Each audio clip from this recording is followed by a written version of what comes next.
Florida, the Sunshine State, the place where dreams come alive, where families make memories, where the ocean meets endless possibility.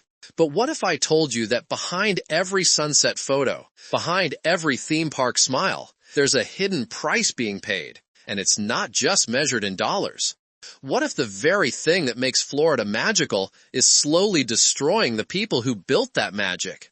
This is the story of who really pays the cost of paradise. And trust me, by the end, you'll never look at a vacation the same way again. Picture this. 20 million visitors descend on Florida every single month. 20 million people seeking escape, seeking sunshine, seeking that perfect Instagram moment. They come for the beaches, the theme parks, the endless summer that never dies. They spend their money, they take their photos, they leave their trash, and then they go home. But someone has to stay. Someone has to clean those beaches at dawn before the next wave of tourists arrives. Someone has to serve that millionth margarita with a smile even though their feet are screaming. Someone has to pretend that paradise isn't crumbling under the weight of too many dreams. And here's what nobody tells you. Those someones are drowning. Not in the ocean, but in a system that was never designed to protect them. A system where the word tourism means profit for some and survival mode for others. Let me take you back to what Florida used to be. There was a time, not so long ago, when this state was a genuine escape. Small beach towns where locals knew each other's names. Family-run hotels where the same faces checked you in year after year.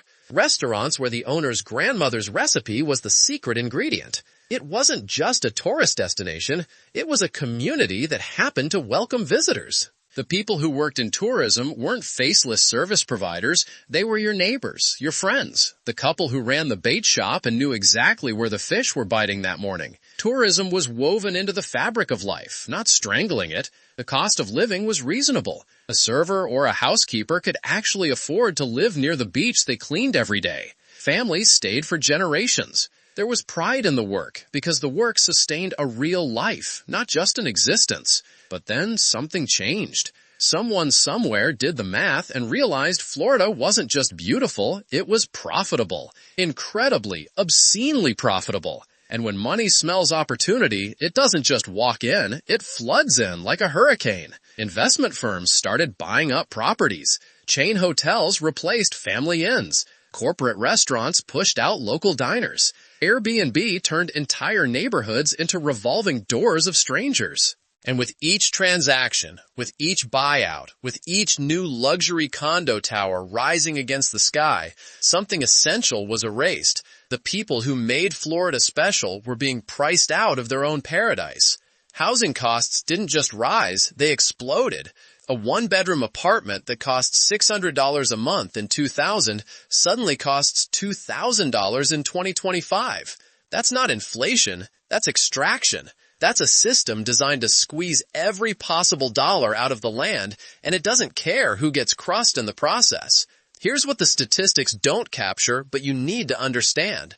Tourism workers in Florida now represent one of the largest groups of working poor in America. We're talking about people working 50, 60, 70 hours a week and still living paycheck to paycheck, still choosing between paying rent and buying groceries, still sleeping in their cars because even with 2 jobs, they can't afford the deposit on an apartment. The median wage for a hotel housekeeper in Florida is $12 an hour. Let that sink in.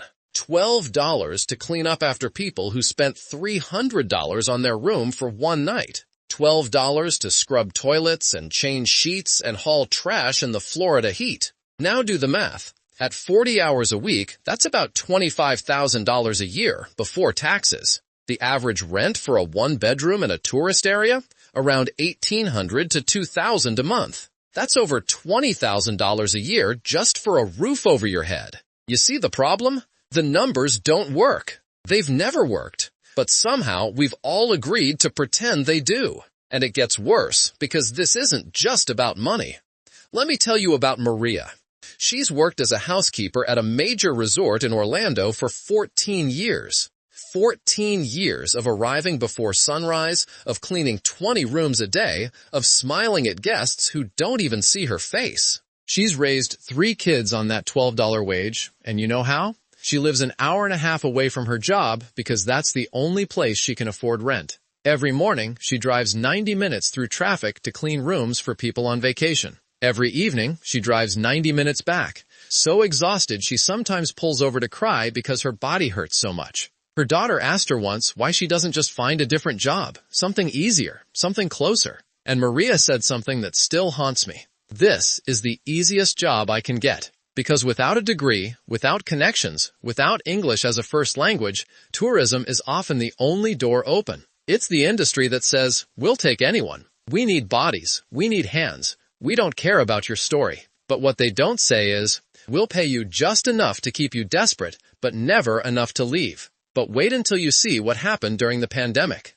That's when the mask really came off, when the ugly truth became impossible to ignore. When the world shut down and the tourists stopped coming, do you know what happened to all those essential workers? All those people who built Florida's economy with their sweat and exhaustion? They were thrown away, laid off overnight. No severance, no safety net, no acknowledgement of their years of service. Hotels and theme parks that made billions in profit suddenly claimed poverty, crying about losses while their stock prices remained mysteriously stable. Meanwhile, their executives worked from home on full salary while housekeepers filed for unemployment and waited in food bank lines that stretched for miles. Disney, Universal, the cruise lines, the resort chains, they all did the same thing. Protect the shareholders, sacrifice the workers. It was a coordinated abandonment, a mass betrayal of the people who had given their bodies and their time to build those empires. And when tourism roared back, when the visitors returned in even greater numbers than before, desperate for their delayed vacations, do you think those workers got their jobs back with better pay, with hazard bonuses, with some acknowledgement of what they'd sacrificed? No. They got hired back at the same poverty wages, but now with impossible quotas. Clean more rooms in less time. Serve more tables with fewer staff. Do the work of 3 people for the pay of half a person. Efficiency, they called it. Optimization. But what they really meant was, we learned we can get away with this. And here's the thing that should terrify you. This isn't sustainable. Not economically, not environmentally, not humanly. Florida is being loved to death, and the people doing the loving have no idea they're the ones holding the knife. Every year, more tourists come. Every year, more infrastructure gets built to accommodate them. Every year, more workers are needed to maintain the illusion of effortless paradise. But those workers can't afford to live where they work. They commute from counties away, burning gas they can't afford, sitting in traffic that steals hours from their lives. They skip doctor appointments because they can't take time off. They send their kids to underfunded schools because the tourist areas funnel all their money into attractions, not education. They watch their communities disintegrate as longtime neighbors move away and vacation rentals move in. They live in paradise but can't access any of its pleasures. They spend their lives maintaining someone else's dream while their own dreams quietly suffocate. The environmental cost is staggering too, but nobody wants to talk about it because it's bad for business. Every cruise ship that docks in Miami dumps more pollution than 1 million cars. Every single day, these floating cities release thousands of gallons of waste into waters that were once pristine. Every new resort requires fresh water in a state that's running out of it, draining aquifers that took thousands of years to fill, pulling water from a system already stressed beyond capacity. Every beach needs to be replenished because overdevelopment has disrupted natural sand patterns, a multi-million-dollar Band-Aid on a wound that keeps bleeding. The coral reefs are dying from sunscreen chemicals and boat traffic. Those underwater gardens that took centuries to build, now bleaching white like bones in the sun. The manatees are starving because seagrass beds have been destroyed. Gentle giants washing up dead on shores where tourists take selfies. Red tide blooms are getting worse, turning the water toxic, killing fish by the thousands, creating dead zones where nothing can survive. Scientists warn that we're approaching irreversible tipping points, that the damage we're doing now will echo for generations.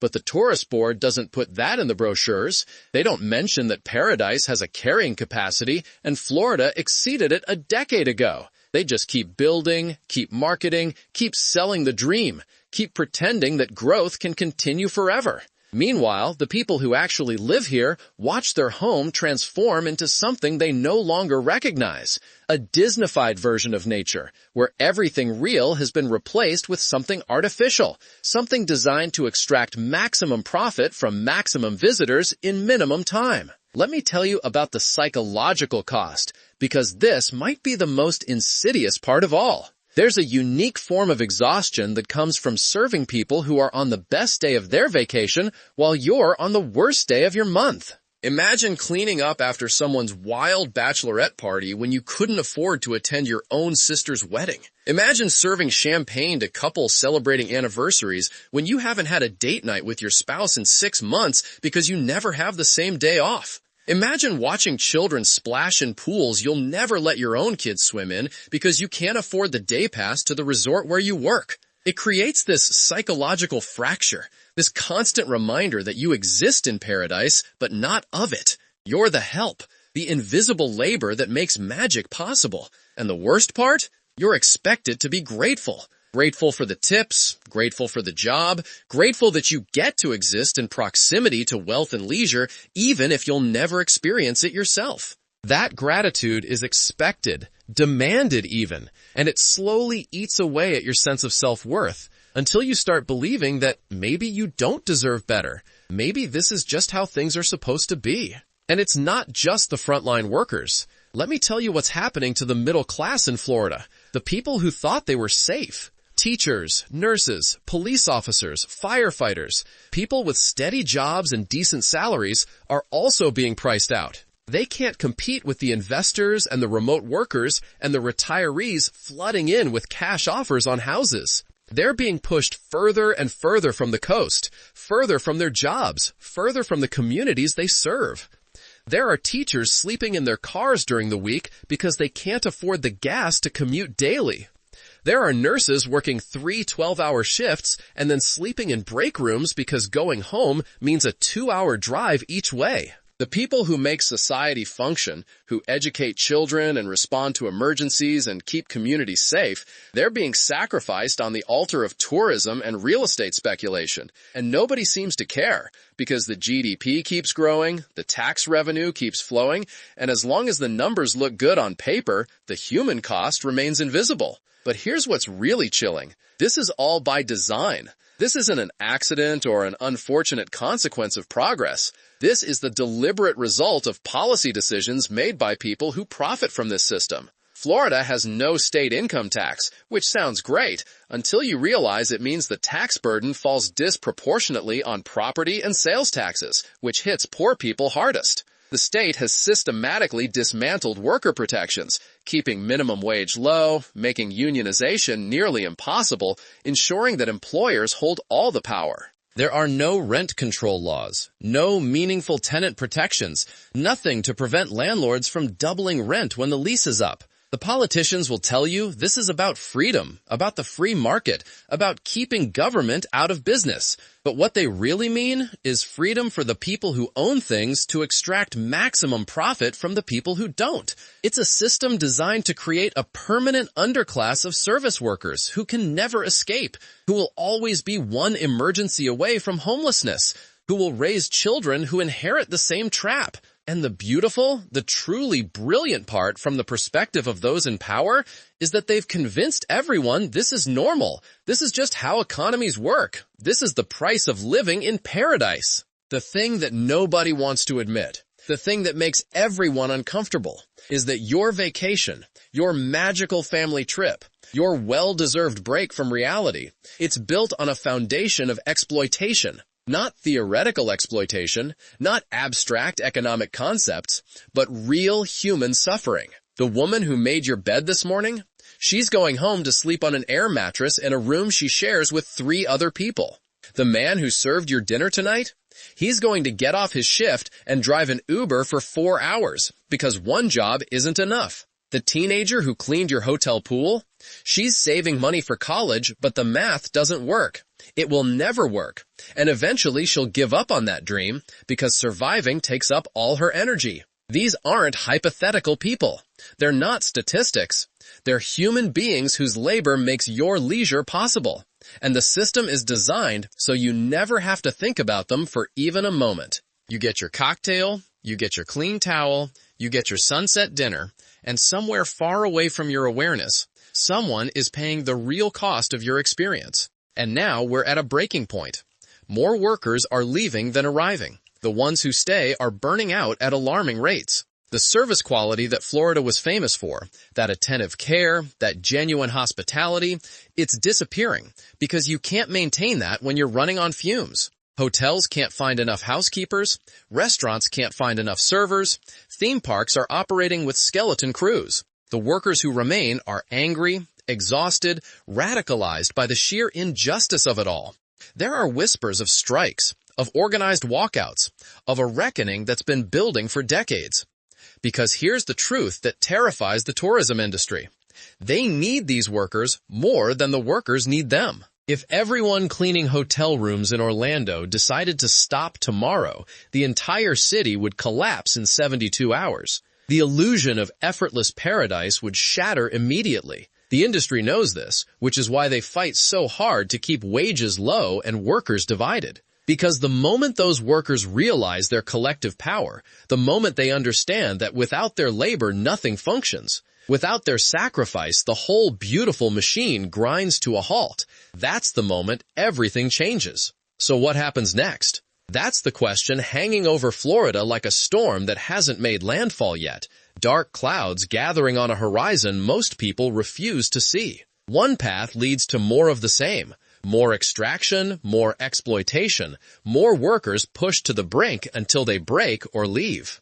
That path ends with Florida becoming a playground exclusively for the wealthy, serviced by a permanent underclass who sleep in cars and vans, who commute from the edges of habitability, who live their entire lives in the shadows of other people's vacations. It's a dystopia dressed up as paradise, and we're already halfway there. The other path, the one nobody wants to talk about because it threatens too many profits, requires a fundamental reimagining of what tourism means. It means paying workers enough to actually live with dignity.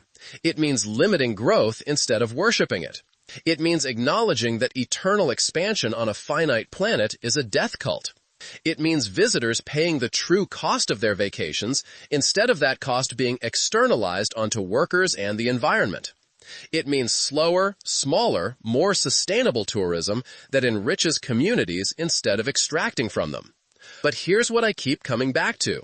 None of this is inevitable. The suffering, the exploitation, the slow destruction of community and environment, these aren't natural forces beyond human control. They're the result of choices. Choices made by corporations prioritizing shareholder value over human dignity.